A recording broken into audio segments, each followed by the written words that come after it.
Okay. Now, let's take it from the top.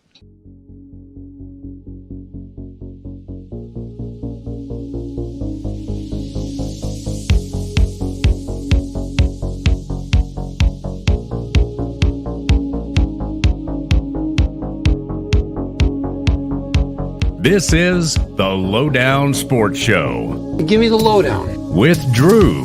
I just heard your dad might already hate you, and I was like, Yeah. what, brother? Oh, man. And BJ. Yeah, he could be part of the mascot's entourage and be throwing T-shirts into the crowd. And it all starts right now.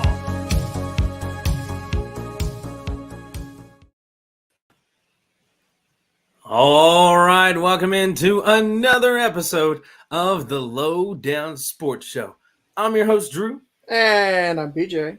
And we're back and ready to get the lowdown on all things basketball. Back and in the flesh, Mr. BJ. Yes, indeed. This flesh? Right we are here. That one right here. Both of them. The flesh, we're here. And we're talking some college hoops. Today, an NCAA season preview. Okay, and man, we got a whole jam-packed show ready for you.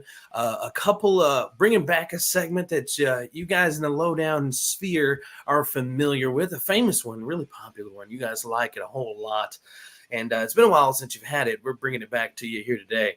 We've also got our With It or Quit It on tap, but this is an NCAA season preview. We're bringing back NBA and WNBA next time around.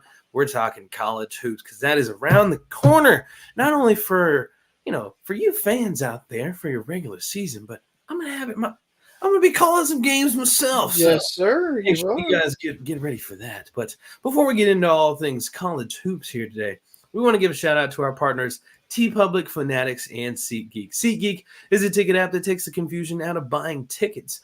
Use code THELOWDOWN in all caps for $20 off your first order. And my man, BJ, the people should know by now that this show is presented by StatHead, and you've got our stat of the episode.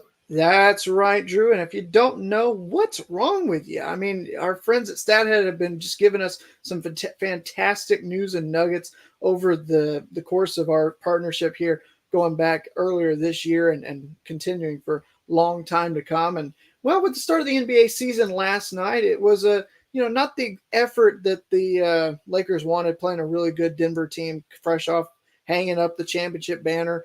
And one thing that you can do with StatHead, Drew, and I found this out, is you can look and see what a certain player has done in season openers across their entire career. So I went and looked, and LeBron James scoring 21 points against the Nuggets last night is the sixth fewest that he has ever had in a season opener. That's not a great stat. His most that he's ever scored in a season opener was when he kicked off the 2009 season back in Cleveland with 38 points in Cleveland's loss to the Celtics 95-89. But one thing I did find interesting, Drew, the fewest points LeBron James has ever scored in a season opener. You want to take a guess as to when that might have been and who might have been the opponent by chance? What was it again? The fewest points that LeBron James has ever scored in a season opening game. Points in a season opening game. Yes. So I'm guessing the year and what? You can guess the year, and if you want to, you can guess who held them to that number. And you can guess the points if you'd like to, but I'll give you all three. Was it a Cleveland Cavalier team? It was a Cleveland Cavalier team, yes. So that does limit it a little bit, at least. In the first edition of LeBron James? Well, I mean, I can't give it all away, but yes. Oh, come on! I'm trying to creep down the path. This is still hard. You would be correct in assuming it was his first era in Cleveland. Yes. Okay, let's say let's say it's his second year in the league.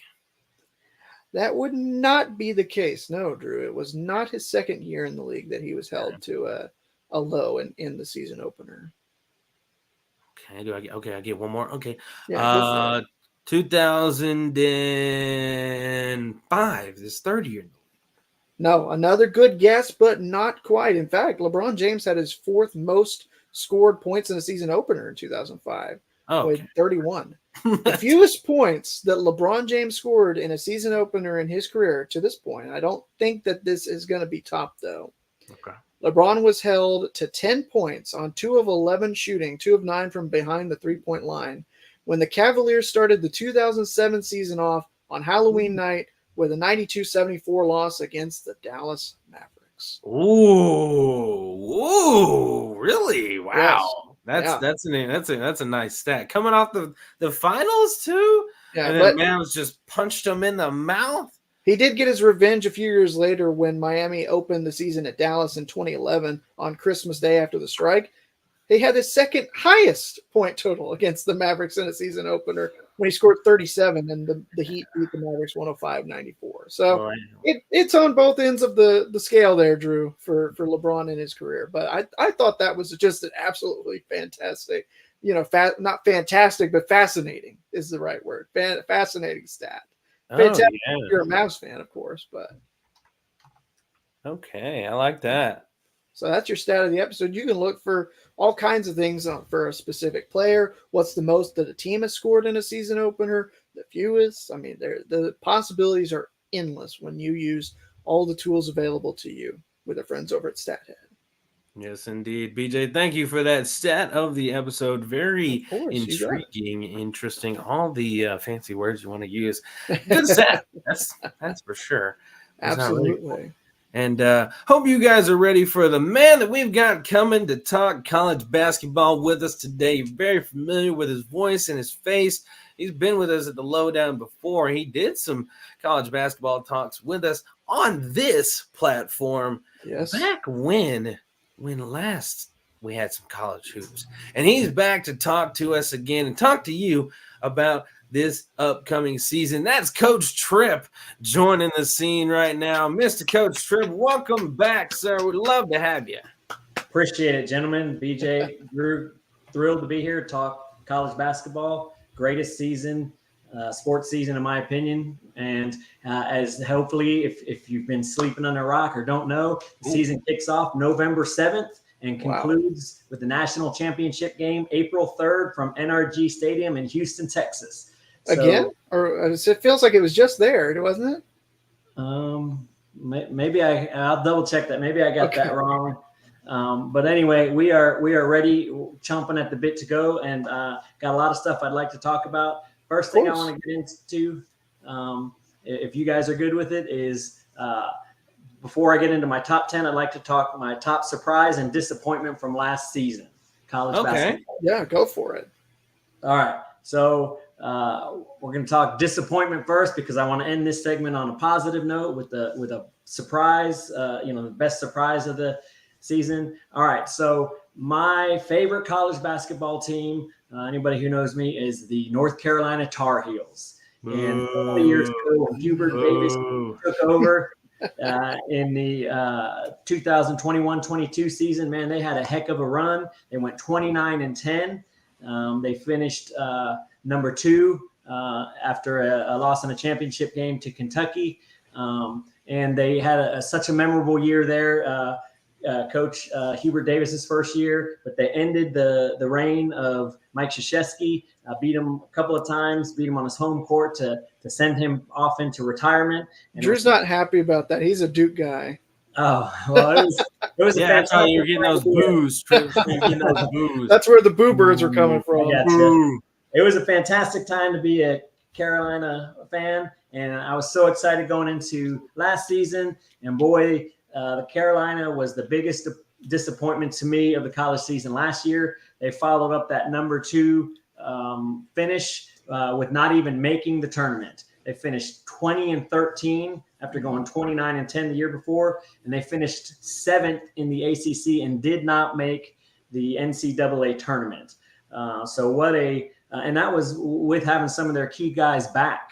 So that was really, I thought, a huge disappointment, and I'm really excited this year to see which is the real North Carolina. Was it that first year was a fluke because of the emotion of Hubert Davis taking over and they got hot late to go on a run, and then this past year who they were. They fell back to where they are, and instead of overachieving, they underachieve. So I think this is a big year for them. It's going to let us know a lot about them as a team. It's going to let us know about Hubert Davis as a head coach. If he rebounds and this is just a blip, great. But if he has another year similar to this, then the pressure at North Carolina is tremendous, and they're not going to tolerate missing the tournament 2 years in a row, I would imagine. So North Carolina Tar Heels were definitely biggest disappointment for me for last college basketball season.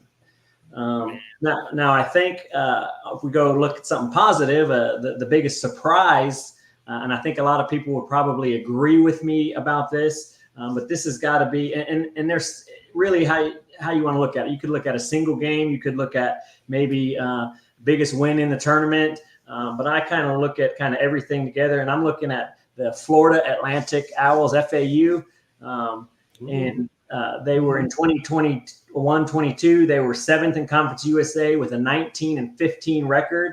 And they follow that up in 2022-23 with a 35-4 record, 2nd in the Conference USA. They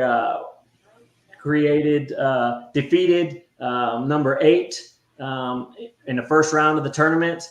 They beat Fairleigh Dickinson that next round. Of course, they were a huge upset there, their first round. Then they beat number 4 Tennessee 79-76, and they beat Kansas State number 3, and they lost in the final 4 to San Diego State by 1 point, 72-71.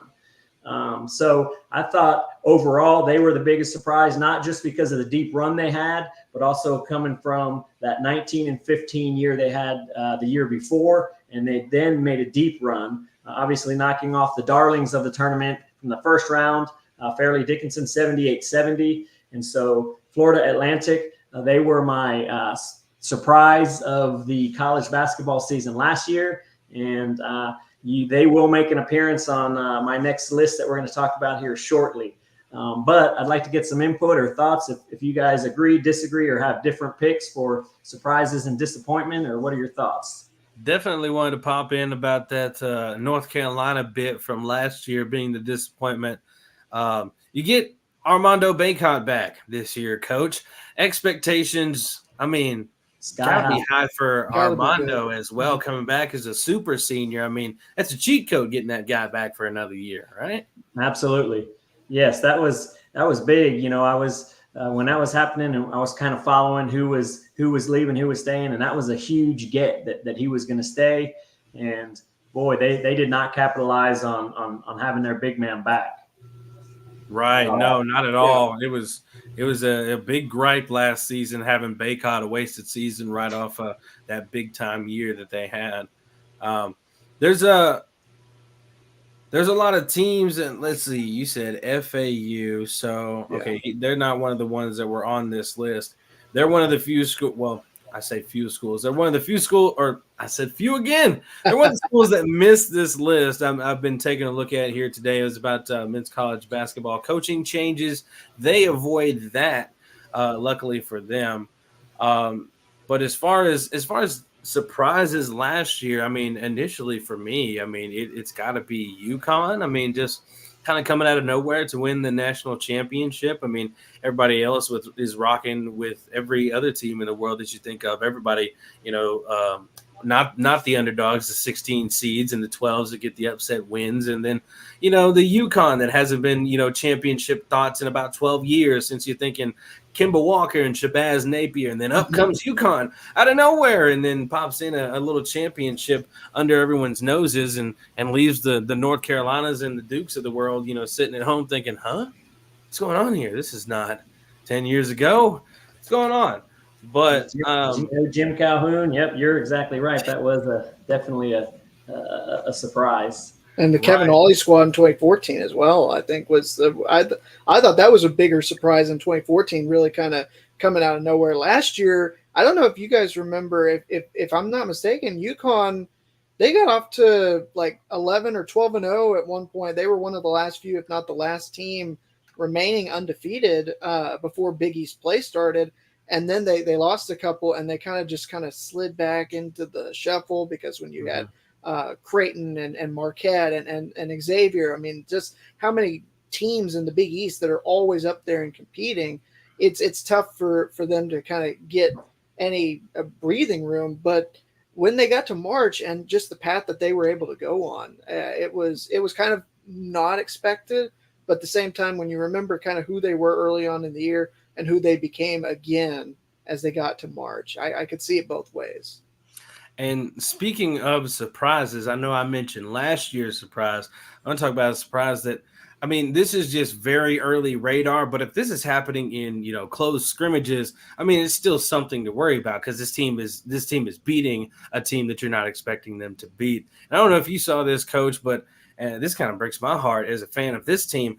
Colorado's men's basketball team reportedly beat Texas in a closed scrimmage.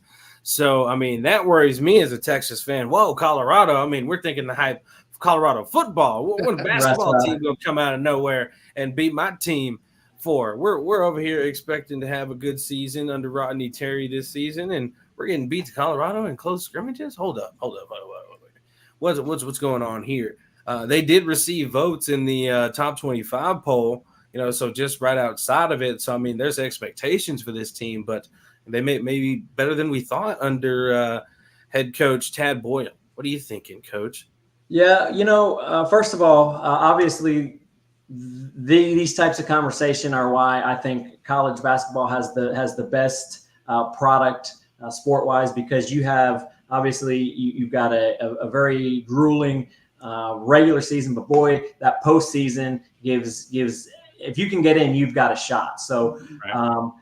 Certainly, Texas is one of those teams that you expect to go out and make a statement early and go on a run.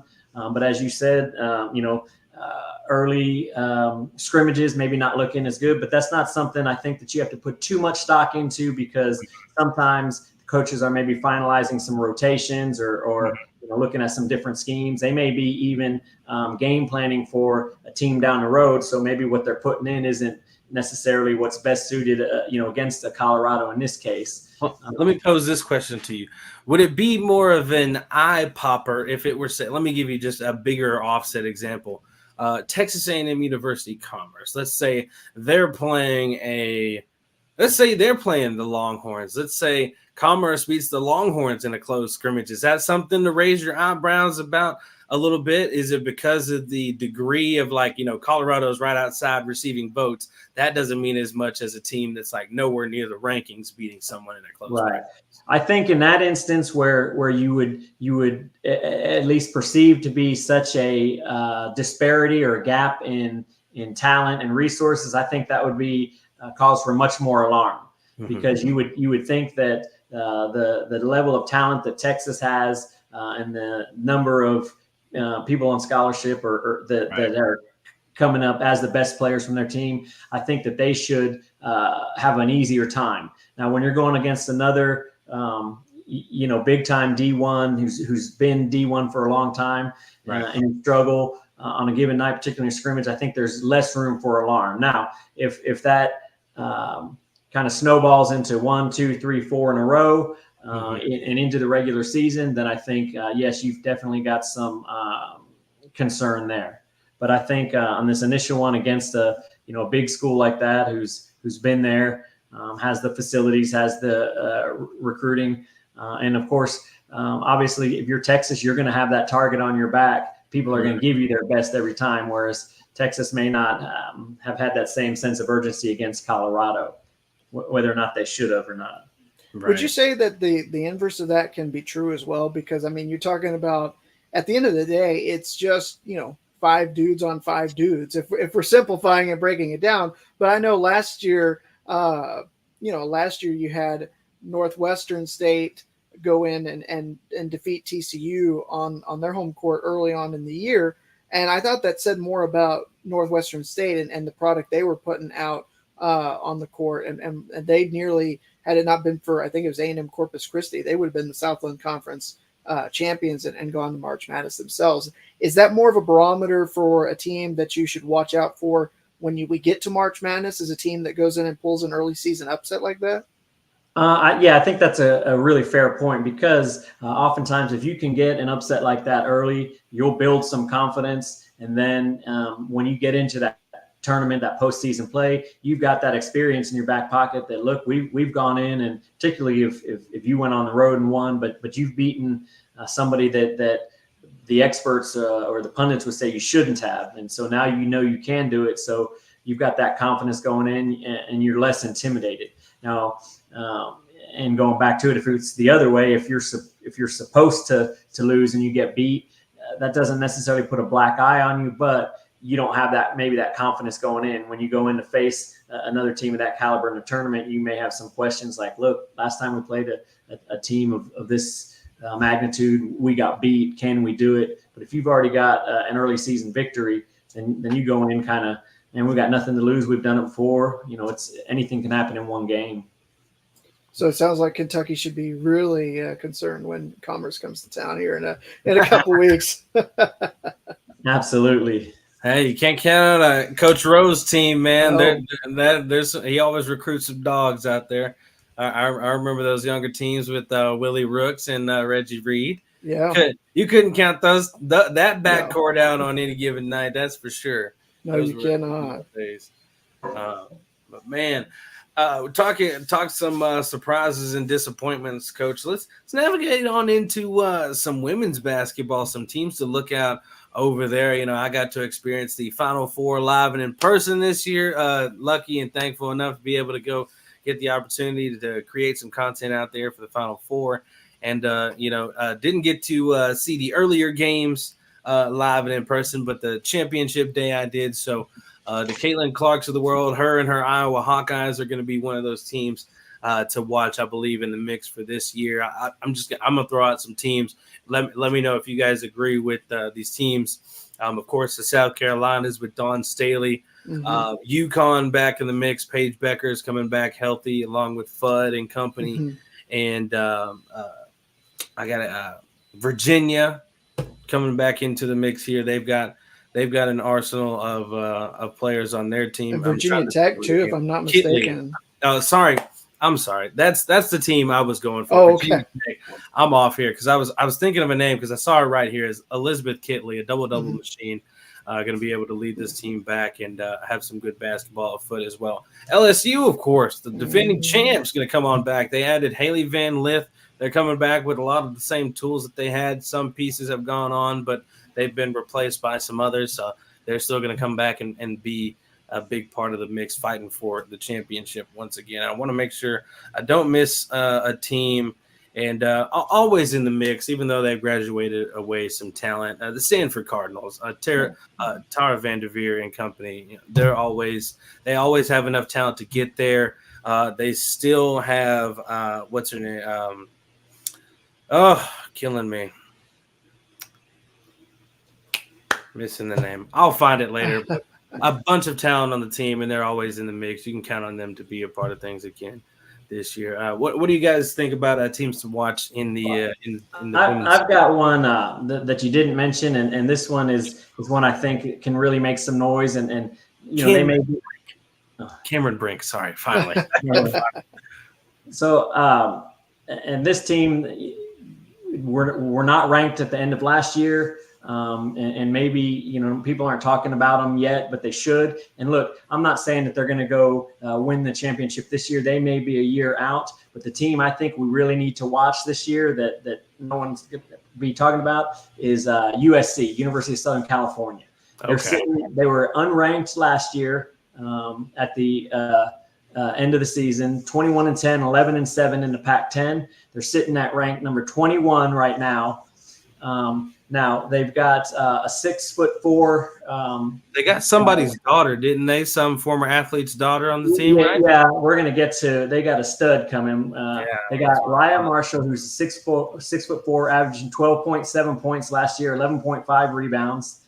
They've got some transfers from Penn, one from Columbia, but the big get that they got is Juju Watkins, and this player, she's coming in as a freshman, is going to be unbelievable. Some of her accolades, she's coming in as a true freshman, competed for the U.S. under-16 and under-17 national teams, 2022 U17 World Cup MVP and All-Star 5. named to the 2023 USA Women's Nike Summit Team. This girl is the real deal. And she's got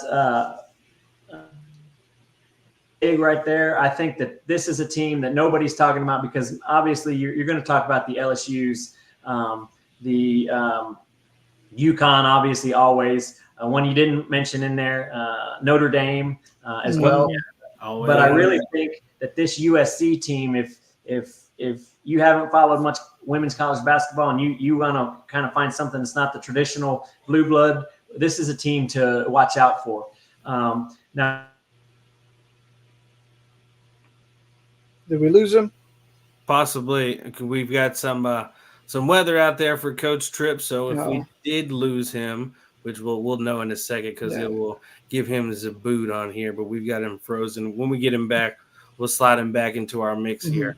But talking about the teams in women's college basketball, BJ, you want to pop in with your side of things here? Yeah, I was going to say, I mean, when you're talking about a team, obviously he mentioned Notre Dame, and they get a tough test right out of the gate with South Carolina to start the year. But I'm really interested to see what Louisville looks like without Haley Van Lith. Obviously, they played that just kind of classic game on the way to the title for LSU, if I'm not mistaken. They matched up in the regional final, if I remember the bracket, how it shaped out.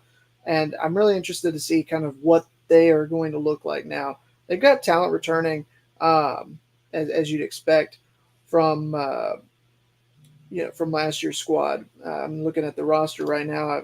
I think Olivia Cochran's really in a position to kind of step up and maybe take that role for that Haley Van Lith was in a year ago. When you talk about Jada Curry returning and some of the other talent that they've got on this team, Sydney Taylor as well, I think is going to be their two guard system that they use. I'm really interested to see what Louisville looks like. Utah is another team I don't think is getting nearly talked about enough. And he talked about USC, but Utah, to me, I mean, they're in the top 5 for a reason, and I'm very curious to see what Coach Tripp has to say about them when he gets back in here. But it looks like they've got some absolutely talented players. Another team you could probably slide into the conversation of things, and I forgot about this team as well, and they're ranked in the preseason for the first time since we were born, BJ, in 1995, the Ole Miss Rebels. Yeah. They're in the mix. They earned the number 12 spot after reaching the Sweet 16 last year for the first time in 16 years by upsetting Stanford that I had mentioned earlier in the round of 32. Rebels coach Yolette McEwen gets to keep SEC all-defensive team selection Madison Scott, who averaged 11.6 points and 8 rebounds per contest last season. Got other returners from the core group that averaged 10 points and 9 points per game, respectively, Markeisha Davis and Snetta Collins. So they've got a team coming back that's going to be a part of things and in the mix a little bit.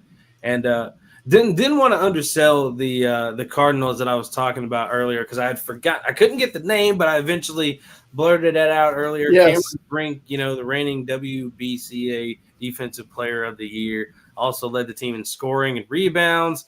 I mean, that's going to be the one that leads them to, wherever they want to go this season. I mean, her and, players like her on other teams, it's their final years in college basketball. I mean, they're going to be pushing we'll be Final Four, Elite Eight. We're talking about all these teams that we're talking about right now.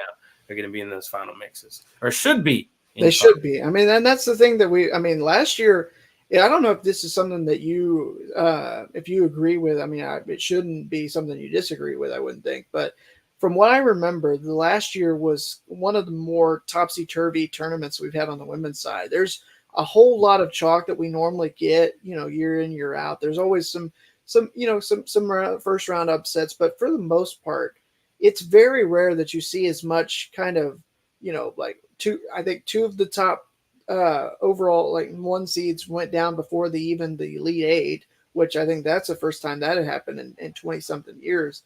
And then when you end up with, you have a 1 or 2 1s, a 2 and a 3. I mean, it didn't feel like that was what, it was going to be the topsy-turviness of it because, I still feel like LSU was underseeded. And obviously they went out there and proved that they were.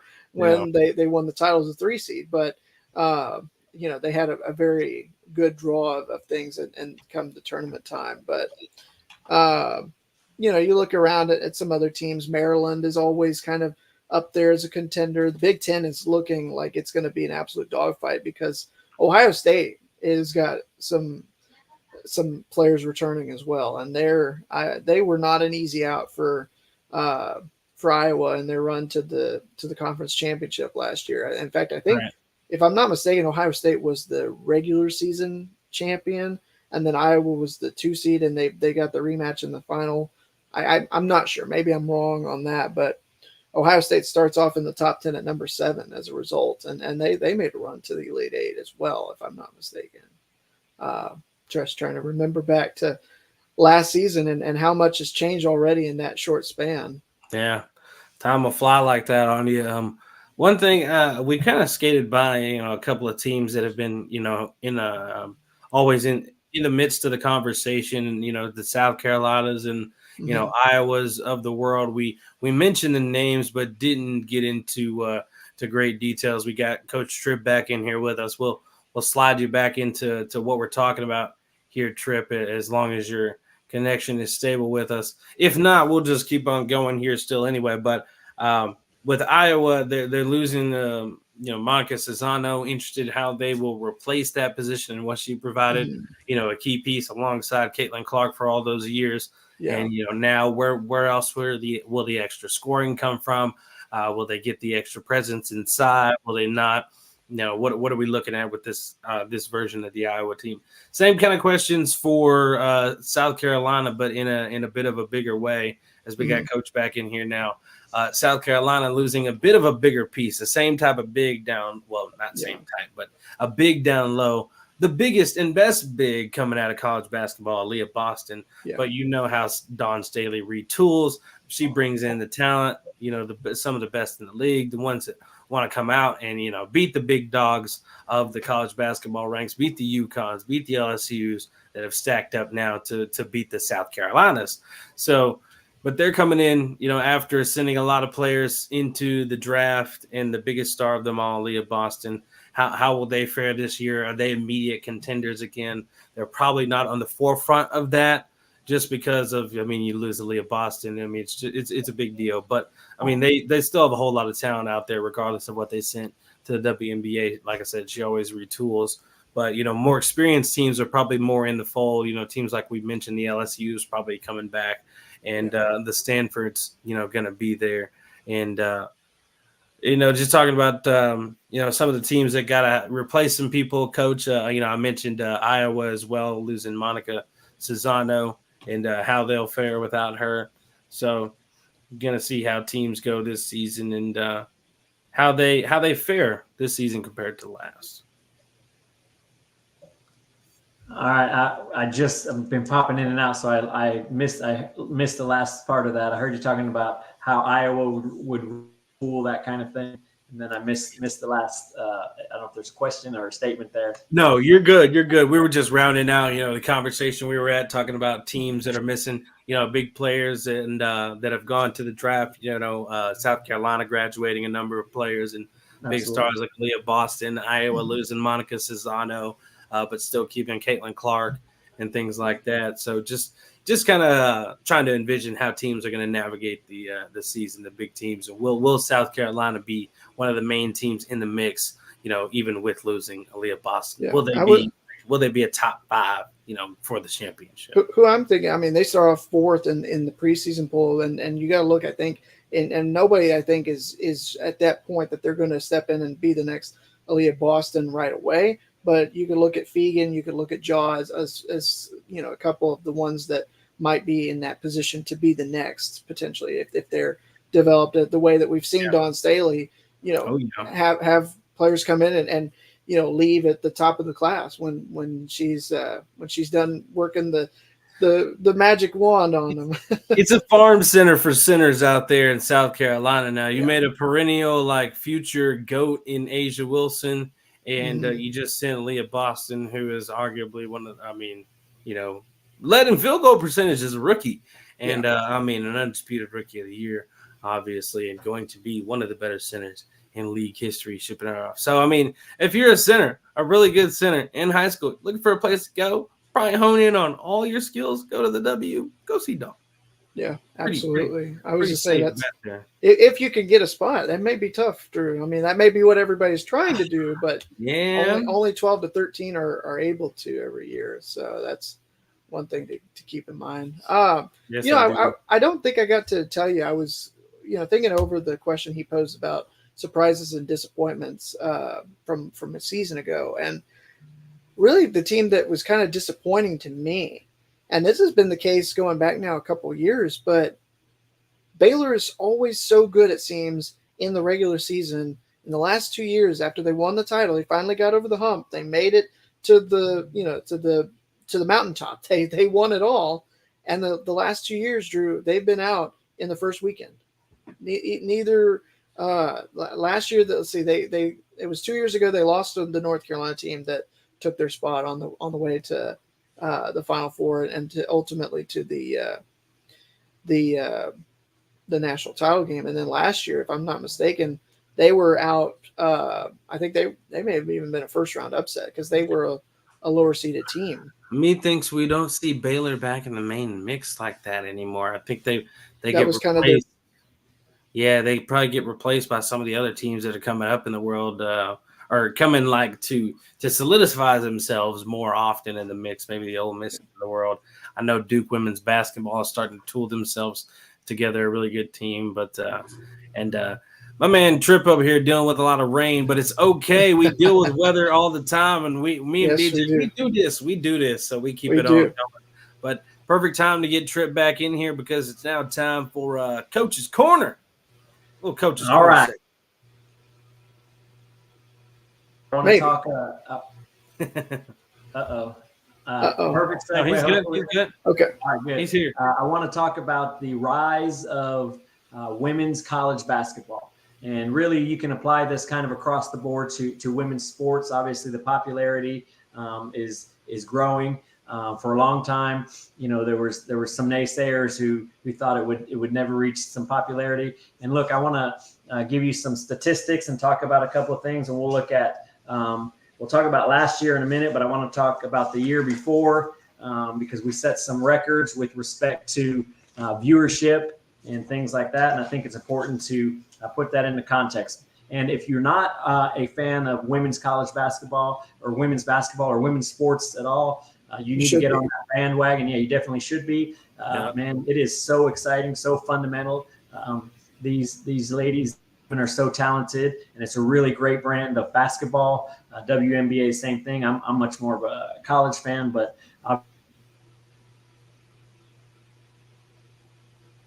Uh-oh. We get an expansion. Yeah. Oh, It's going to be right. interesting. Oh, So- there we go. Well, I hope I'll stay. Specifically about the 2021-22 season. This was when the women's tournament expanded to 68 schools, which was matching the number that the men's have. And this was the first time that happened. And so, again, it's a true March Madness moniker that they could use there. So in that year that we're talking about the 2021-2022 season, the Final Four for women's college basketball averaged 3.5 million viewers, making it the most watched in 10 years and a 20% increase from the 2021. So that's already showing obviously the highest in 10 years, but then 20% from the year prior. Okay. The title game between South Carolina and UConn on ESPN averaged 4.85 million viewers, and it was the most watched championship game for women's college basketball since 2004, and that was an 18% increase from the year before. So there's some startling numbers. It just shows how much people are finally getting on the bandwagon and supporting women's college basketball. The NCAA also announced an attendance record for the first two rounds of that tournament. The first 32 games totaled 217,000 in-person spectators, surpassing the previous high set in 2004. So all good news. That was from 2021, 2022. Now back in 2011, okay, ESPN negotiated at the time a 14-year, $500 million multimedia agreement, $35 million per year to televise up to 24 NCAA women's championships. And it's not just basketball, College World Series things, basketball, all that kind of stuff. Now, this I'm getting here from a Forbes.com website that they said that Desser Media Sports estimates that the value for March Madness alone is now between 81 to 112 million each year. And this deal, that was a 14-year deal, is scheduled to expire in 2025. So we're right on the cusp of, man, this thing is getting to levels it's never been to before, and there's getting ready to be some big-time negotiations. Now, those numbers were huge, but that was a 2021, 2023. So let's look at last year, this past season. Okay, some of these numbers are pretty shocking here. And this is really specifically ESPN platforms. But we're looking for from the 2022-2023 season we just had. The national championship viewers, 9.9 million views. Remember last year, the year before, was 4.85, 104% increase. National semifinals, plus 68%. Final four average viewers, 6.5 million, 87% increase. Elite Eight, 43% increase. The regular season, 11% increase. March Madness, most viewed since 2009, 55% increase. So those are some of the statistics. Again, to reiterate a couple of those, the national championship, 9.9 million viewers, most viewed women's college basketball game on record, and most viewed college basketball games, men's or women's, ever on ESPN platforms. Final Four weekend averaged 6.5 million average viewers. So the point of all this, and I could go on with these statistics, and obviously I don't work for StatHead. I don't want to steal it. The point is, people are finally recognizing and realizing this great brand of basketball. And like I said, don't pick men's or women's, watch them both. But if you haven't given this NCAA women's basketball a chance, or it's been a while, you watched it back when, and for whatever reason left it, give it a chance. This brand of basketball is so exciting, you will not be disappointed. And again, this isn't one of those things that, well, I only like the WNBA, or I only like women's college, or I only like men's basketball. There's enough content for you to enjoy all of it.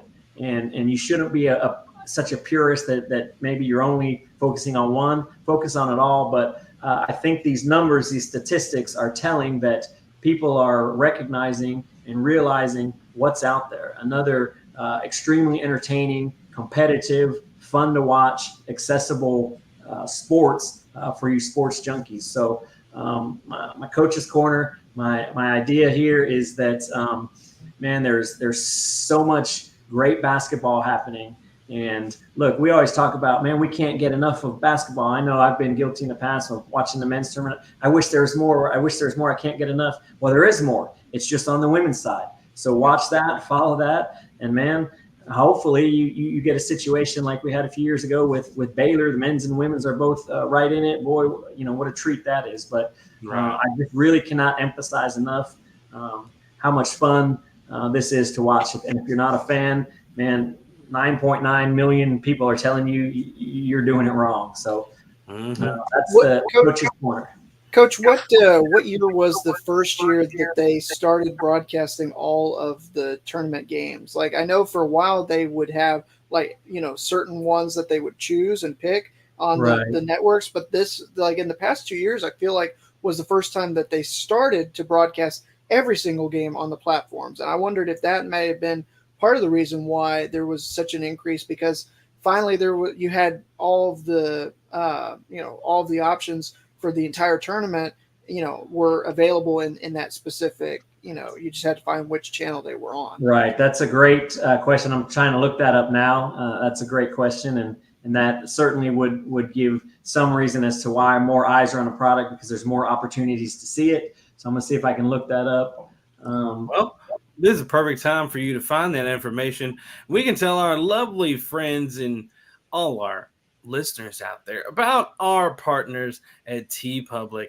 Fanatics and SeatGeek. We told them about SeatGeek at the beginning of this episode. Now it's time to talk about some TeePublic, guys. And man, oh man, it's that time of the year.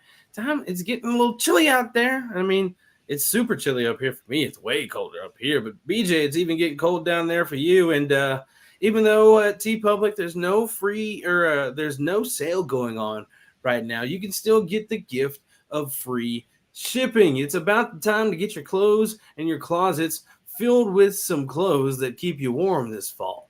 Check out our selection of long sleeves, crew necks, and hoodies at TeePublic and toss one in the cart. You'll help keep warm and look good doing so in that new gear. And you get the gift of free shipping, even though there's no sale. Get free shipping on orders $80 or more at TeePublic. That's right, free shipping on orders $80 or more at TeePublic.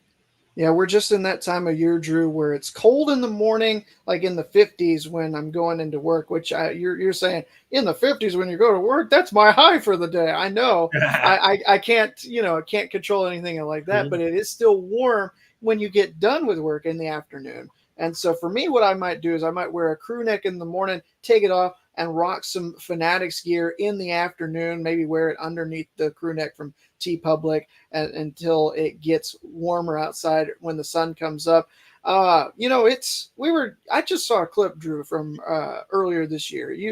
You were more of premonition than you even thought you could be when you said the Texas Rangers were going to be in the World Series. And sure enough, they are. The Rangers are the American League champions. They'll be playing the Arizona Diamondbacks, and you can get your official MLB merch for the postseason. You want the American League champion Texas Ranger gear? Well, man, am I ever glad to be doing a spot for Texas Rangers World Series merchandise right now. And even better than that, if you don't want to support the Rangers or the Diamondbacks in the World Series, that's okay, because it's just starting the basketball season. You got NBA tipped off on Tuesday night. You've got still a lot of NFL season to go. College basketball, as we've talked about, is going to tip off here in just a couple weeks. It's the perfect time to get some more merch in your closet, some more warm things as well. And right now, Drew, for Halloween, now you only have a couple days to get on this, so take advantage of this before the end of this week. So if you're listening live on a Wednesday night as opposed to a Thursday, you have a couple days. But if you're listening to this podcast when it drops, you have until the end of the day on Friday night. That's 11:59 Eastern to get up to 65% off site-wide at Fanatics by using the promo code TREAT. Well, isn't that appropriate for Halloween coming up? Use the code TREAT at Fanatics.com, officially licensed everything. All right, Drew, as we get back into it now, after that, and I don't know if, Coach, you had that, you were looking for that little nugget. He found it. I found it. So this is according to ESPN.com, and it says ESPN has been broadcasting the entire women's NCAA tournament since 2003, and it has very broadcasting strategies over the years to try to engage viewers in compelling matchups beyond the familiar teams. So that's actually good news, because up until these last couple of years, 2004 was kind of the peak, and you got me thinking, well, maybe the reason it's only appears to have exploded is because they just now had access. But it appears that there's been access across ESPN since 2003. In the last 2 years, it has really exploded, which is great news. And again, should hopefully influence you. If you haven't been watching, hey, go see what all the hype is about. Absolutely. I knew that they had been showing it, but I thought I remember like a kind of like a look around show where they would show bits and pieces of all of the games, as opposed to like having all of the networks showing one game that you could like pick and choose between. Right. But maybe I'm remembering something else. But I think, Drew, if we're ready for it, I think it's time for Coach's Top 10. Oh, it is indeed time. And man, Coach has already had Coach's Corner, but this is a brand new one, and we already seen the official poll that's out there for the people to see online, but they haven't seen Coach Tripp's Top 10. Yes. All right, here we go. And I'm anxious to get y'all's feedback with it. We'll start with the number 10 spot. team that actually finished number 10 in the polls at the end of last year. I have the Gonzaga Bulldogs at number 10. Okay. Fantastic. Really? Fantastic head coach, fantastic program there. Number 10 is Gonzaga. Number 9, I mentioned them earlier as my biggest surprise from last year, coming off of a 19 and 15 year before. Number 9, I have Florida Atlantic, the Owls. They finished last year at number 5 after that run in the tournament. Okay. Number 9 is FAU. Number 8, this is a team that finished 12 at the end of last year. This is Creighton. I have Creighton sitting at number 12. Number 7, I got Marquette. They finished 14 at the end of last year, but I've got them sitting pretty at number 7. Number 6, we talked about them earlier as the reigning champs. I have UConn Huskies, finished number 1 last year. I have them sitting at number 6. Okay, so now we get into the top 5, the big dogs here. Number 5. So far, I think that's the only one that's matched up with the top 25 list and the top 10. Everything's been – there's one team that you don't have in this top 10. I'll let you finish before we get to it, but we'll see which one that ends up being, I guess. All right. Sounds good. Number 5, I have Houston Cougars. They finished last year, number 6. Number 4, I don't know why I always do this to myself. I love their head coach. I always pick them to go farther than sometimes they do. But I've got Michigan State, Tom Izzo, Sparty. I can't bring myself to root against them. Number 3, this is I think a lot of people have them ranked pretty high. They finished 13th last year, but they're one I struggle with because they always seem to have such talent and underachieve. That's the Purdue Boilermakers. Yeah. Yeah, seem to struggle in big games. One of the biggest disappointments for sure last year, too. Number 2, this hurts my heart as a Carolina fan. Drew, you'll be happy. I've got the Duke Blue Devils after finishing number 18. And then number 1, I don't think there's much argument. Kansas Jayhawks, last year's number 11. Yeah, all the talent they had. I mean, there's no doubt. So, Coach, you gave Tennessee the boot out of the top 10 of what ESPN's got. What don't you like about the Tennessee Vols? Man, it's tough when you start making a top 10 list. It's similar like if you look at college football in the playoffs. You've got so many teams that are so talented, and it's just I don't have anything against Tennessee Volunteers, right. so don't at me with any hate, but he's not a Rick Barnes fan. No, I'm joking. Texas guy. Yeah, he's done a fantastic job. I'll ask it better for you then. What do you like more about the Zags than you like about Tennessee? Because even your Zags that you got inside the top 10, no Drew Timme this year, even though he's been there like 50 majillion years. He's finally gone. And you still got him inside the top 10. You like him better than the Vols. Why is that? I do. Now, look, and I was surprised last year when I did some research because I'm going to qualify what I'm going to say. Rick Barnes has a tremendous record of wins and losses. I was kind of shocked. But coming down to it, I'm a Mark Few guy. I think he's just everything else being equal. I think he's a cut above most of the coaches out there with his ability to be innovative, to get the most out of his players. And look, I'm not saying Barnes can't, because obviously all those wins and losses, but if I had team of similar players and the only difference was Barnes or Few, I'm going with Few. So this is not meant to be a knock against Tennessee. It's more of a nod towards Gonzaga and Coach Few. And I think Ryan Nembhard is on that team. If I'm not mistaken, he's one of the big transfer additions that they got.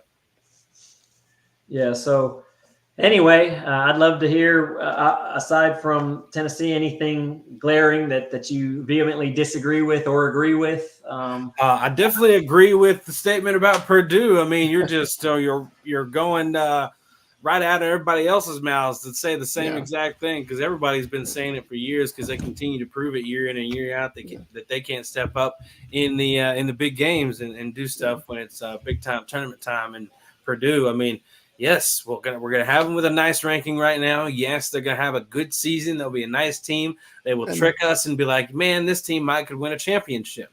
Okay, maybe they're maybe there's one of those teams. and then they're going to lose some weird game or something like that, and then they're going to get into the tournament and have a very close first round or something like that, and be like, here we are again. Wow. I know. And then you're I'm one going seed. to, It's a 16. Why are we doing this?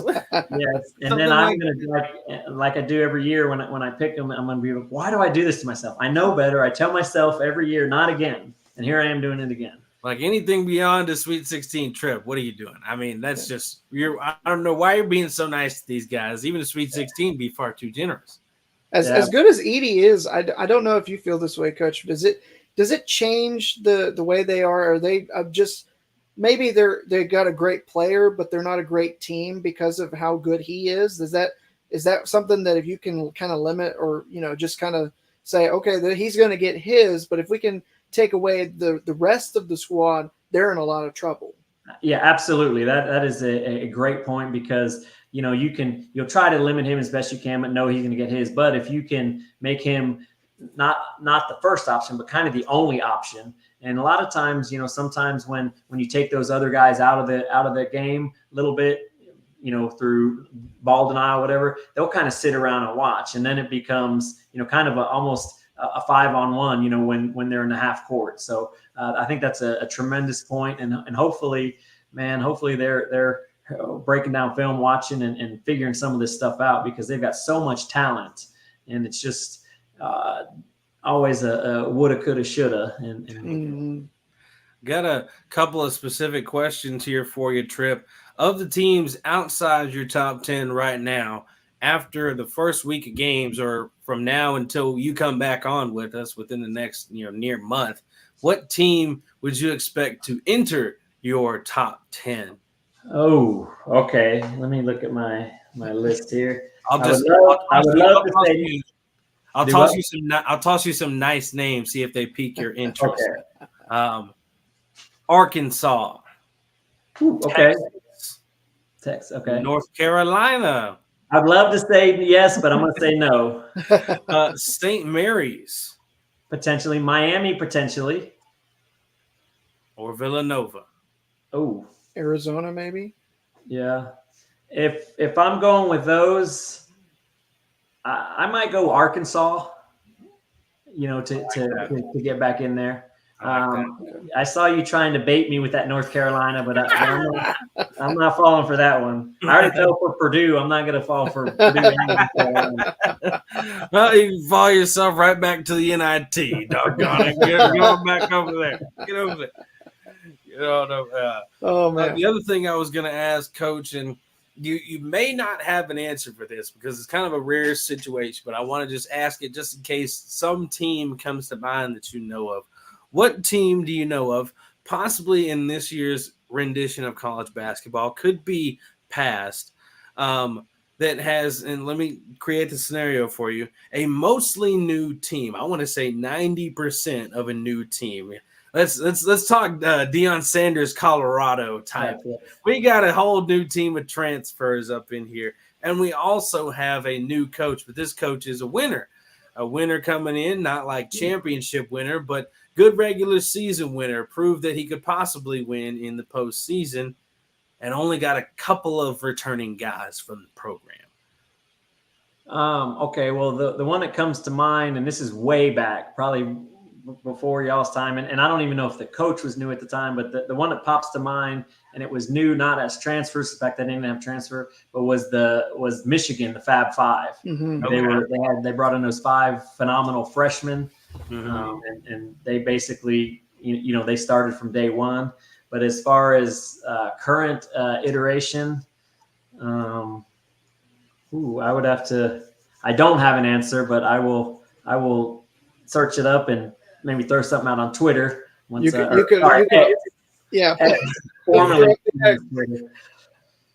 also make the argument now. I mean, we've been in the one and done, if you want to call it that, era for over a decade now. That was kind of started with Coach Cal before he got to Kentucky. But I think back to that group he brought in that had included Anthony Davis, and they went on and won the title. So that's kind of where my thought was, at least. I didn't know if you had agreed with that, but I did. Yes, that was big, and before that, not as many. But like when Carmelo Anthony won at Syracuse as a freshman, and he, but yeah, the Calipari, he really kind of made a living on that with the one and dones, and made no apologies about it, saying this is how we're going to do it, and I mean it worked as far as getting some wins and getting talent and turn them over. And the good news, the good side of the strategy is you're not going to have somebody turn you down thinking that they're going to have to wait and sit, because they know the guy in front of them is going to be gone, and they're only playing a year. But it's tough to build, obviously, any kind of continuity or build, a long-term, you run out of guys. You don't have a deep bench or a deep system that you can how do you even maintain a culture like that? Because it's almost just like the quickest farm system possible. You ship a kid in, you run him for a year or two, and you boost him on out. Yeah. And I mean, like you're just you're grinding them all year long with kind of how Coach K does it to get them in for his one and done guys to push them on out for a year. Like how does the culture even stay afloat for years on? And years? is that part of the reason why you see the veteran teams that have been there 3 or 4 years with all the same guys? They pull off these first round upsets that you wouldn't expect because of the experience coming back. Well, so two things. So to answer Drew's question about the culture, really what it is, I think, I mean, obviously I'm not there, but the culture is sort of, think back to Al Davis from the Raiders, just win, baby. So there isn't a culture. The culture is get in here, win, you go get your money and get out of here so I can open up this roster spot. So, and then I think going to BJ's point, I think, yes, that is why I think these teams that sometimes have continuity, have stability, these players have played with each other. They know in tight situations where they need to be, but also where their teammates are going to be, where the ball is going to be. I think that is sometimes where you see maybe, I don't want to say lesser talent as a negative, but maybe less explosive. You got 5 guys that aren't as talented as the other 5, but they play as a team. They know the system, and they can sometimes out execute you rather than out athlete you. I've got 2 more questions, Drew. I don't know if you had a whole lot. No, go more. Ahead. But I just wanted to really kind of go, not maybe rapid fire, but just kind of as we look ahead to 2023, 24. Who do you see as the team that is going to come out from the mid majors, if you will, if you want to call them that really takes the whole country by storm? Who's this year's FAU, if you will? Who are you looking at as a mid major that could be in that position this year? Ooh. Well, I mean, obviously it won't be a surprise. I have FAU sitting at number 9. Mm-hmm. Man, it's a tough one. Yeah, Don't say the Islanders out at Texas A&M Corpus Christi, even though they've had a good last couple of years. One of their top scorers that is a little brother of one of a friend of mine that's now at BJ's school, which I was going to bring up here in a little bit. Trey Tennyson, out there. So they don't have him anymore. They're not going to be in the mix like they were. I was just say Tennyson will get another chance to play Commerce because I think it's New Year's Eve, or maybe it's New Year's Day, one of the two. Commerce and TCU square off in Fort Worth. So he's going to put a whooping on the Lions. Well, maybe not. Maybe I hope not. I want the Lions. I want it to be competitive at least. Yeah. Yeah. I guess I would have to.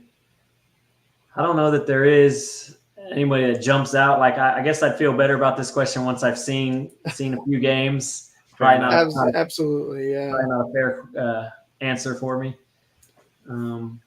But I was going to popping that in while it's briefly floating in the air. BJ, what do you think about your TCU squad this year? You got Trey Tennyson to add to the squad. Your team received votes in this top 25 poll. Yeah. How are you feeling about that team? Well, and that was part of what my next question is going to be. So I'm not going to go full in depth just yet, but it is such a tough league, and I mean year in year out, and I don't think it's gotten that much easier because you're adding in a team that's always been consistently up there as winning the American Conference, if not being, right there. If they were upset in the title game one year by an SMU or Cincinnati out of nowhere, So that always is going to be, a factor in making things tough. You've got Texas that's looking really good again. Baylor's always up there.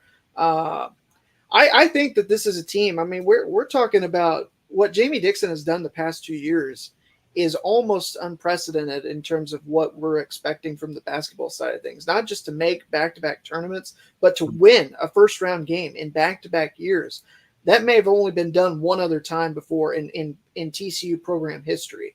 So him staying the course, him continuing to get guys in like Tennyson, I think that this is a team that can finish in the top 5 of the conference and really even be one of those upper seeds and tries to get a little bit of a more favorable path like they were a year ago, where if they had been able to kind of just shut down Timmy a little bit more, or even 2 years ago, they were, possibly a foul that wasn't called away from upsetting Arizona in the round of 32. I remember that game. Yeah. Oh man, that still haunts me in my nightmares. But I think this team is legitimately up there and can compete for a Big 12 title. I don't think they'll get it just because when you look at the rest of the conference, it's going to come down to, how healthy are you in Kansas City, and can you survive that 3-day gauntlet that it's going to be, as it is every year. And that kind of my question that I was going to ask them, that last one that I had for you, Coach. I'm going to give you the Big 12. I'm going to give you the Big East. I'll even throw in the SEC. Which of those 3 is going to be the toughest from top to bottom to win in this year? Or are you taking somebody else that I'm not mentioning here? So basically, which conference is the toughest from top to bottom this year? I go Big 12, I think. I think so too. Yeah, I think that it's a gauntlet. Particularly, some of these conferences you get super top heavy, and then it's pretty easy. I mean, they're tough top to bottom. Obviously, the top is really good, but there's really nobody that you could look at and automatically say, okay, that's a dub. That's a dub. Yeah. So so I think Big 12 by far is I think so too. I just wanted to make sure I wasn't the only one that was thinking it. It's gonna be a nice bloodbath. I mean, the Cyclones are always a pain, no matter whether they're in the top echelon of the Big 12 or not. Man, so, West Virginia talent-wise is going to be tough. Now, I don't know how they're going to handle the coaching change with all that stuff that happened with Coach Hugs in the offseason, but I don't think they're going to be that far off. I think they'll be just fine. They stink. and Porter Moser's building Oklahoma back into being scary good as well.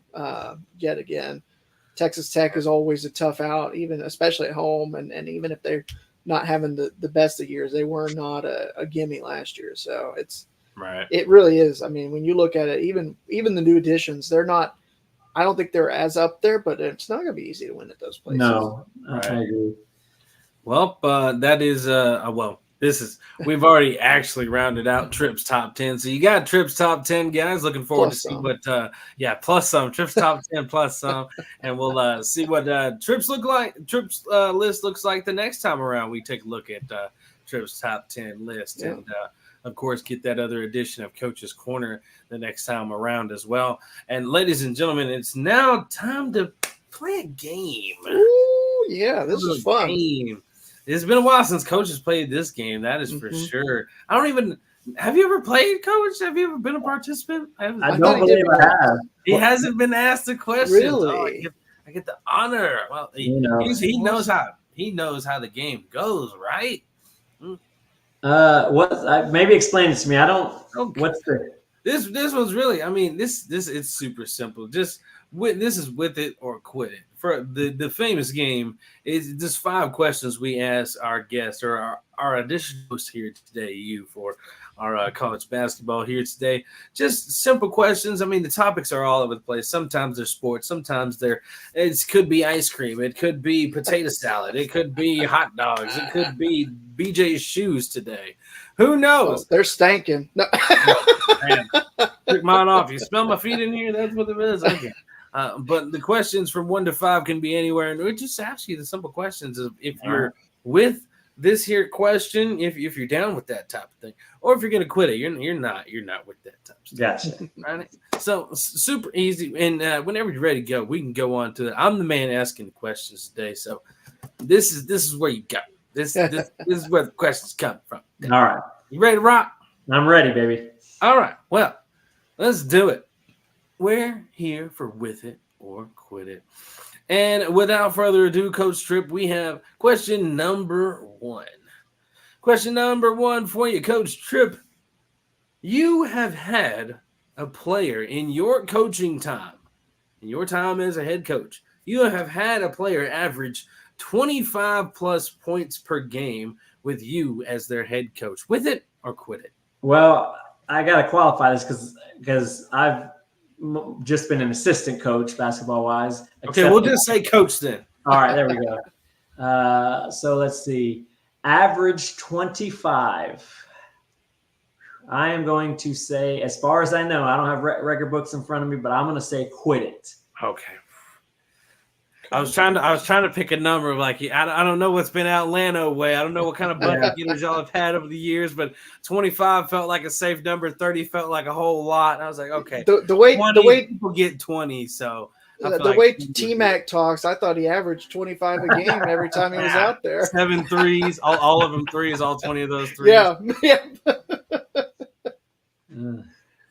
Well, he's quitting it on the first one. Okay, well, there goes an all with it out of the way here today, BJ. That's not happening. We'll see what happens with the rest of it as we guide on into number 2 here for Coach Tripp. Coach Tripp, I need to know, we mentioned this team earlier when we were talking women's basketball for today. LSU women's basketball, their women's basketball team. You believe they will be back to the championship game this year? With it or quit it? Oh, I'm with it. I'm definitely with it. In the championship, he has got LSU women's basketball locked in. We'll clip that. Have to play that back. There you go. Okay. All right. Well, the all quit it is now gone. In his first game, both of those in the first 2 questions, those scenarios are out. All right. Well, moving on to number 3 here for Coach Tripp. Number 3, Coach, you'd give up queso before you'd give up ice cream. With it or quit it? Oh, quit it. No way. I'm never going to No way. All right. He's giving up the ice cream first before the queso. He'll pour the ice cream down the drain. He wants his cheese and his chips. I don't blame you. I love me some now queso. the real I was trying to find something that might have been a difficult answer, like the combo, like, yeah, maybe he's one of those that just loves a good bowl of ice cream. No, I'm all about salty snacks, popcorn, chips, dips. What would have made this one harder if I'd have said salsa and queso? Oh, that would have been tough. That one. No, I know it. that's where I was going to go originally, but some people are like, oh, yeah, no way. Queso, easily. Yeah, I no, feel- that I would don't know, BJ queso and salsa would have been tough. Dang. Now the question is, do you eat the queso like you eat the ice cream? Just get it by the spoonful. If I run out of chips, I will. Hey, you got to eat it somehow. Yeah, it's got to stay good. Queso. Best place to store it is in the stomach. That's right. There you go. Well, moseying on through here, we had a quit it, a with it, and a quit it. And now on to number 4. Coach Tripp, question number 4. Basketball. We've been talking about that all episode. We talk about it every single episode. Mm-hmm. As a matter of fact, basketball is not your favorite sport. With it or quit it? Ooh, that's tough. I'm probably going to have to go with it. I knew it. It's football. Man loves him some football. BJ loves him some football. We got football. Those 2 football heads over here, and I'm the only one who loves basketball as his number 1. Yeah, I can. I was gonna say, can it be 1A, 1B, 1C? We can have that. We'll do that. I'm not picking on you. We still love us some football around here. I got some playoff football tomorrow. As a matter of fact, that's why we're recording on Wednesday here today. And I forgot to mention that at the beginning of the show. Well, BJ did it during the ad earlier, so if you heard it, good for you. Now, moving on to the final question, Coach, number 5, and with it or quit it. Cinnamon flavor. You like cinnamon flavor? That's not the question, but I do like cinnamon flavor. Indeed. Well, let me see if you like this cinnamon flavor. Cinnamon flavored toothpaste is disgusting. With it or quit it? Oh, I quit it. That's good. Whoa! Ew! Ah! Like gets your breath nice and fresh. It's red. It looks good on the toothbrush.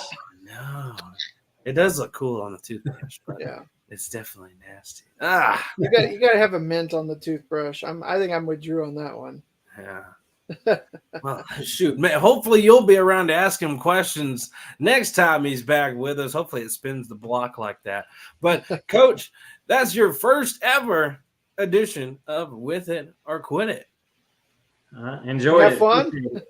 There you go. We had him back and forth with him. Maybe one day he'll get one side of the spectrum or the other. It took me and BJ like almost, it took 50 plus episodes for one of us to get through one with it or all the way with it, all the way quit it on one end or the other. So we'll see how it goes in the future when the other man is asking the questions and when more questions come your way, Coach Tripp. Well, since that's the end of With It or Quit It, that is also the end of this episode. And man, oh man, it feels like it just blew on by us, but we still hammer it home a whole lot. It's crazy, BJ. Maybe we should be on time all the time.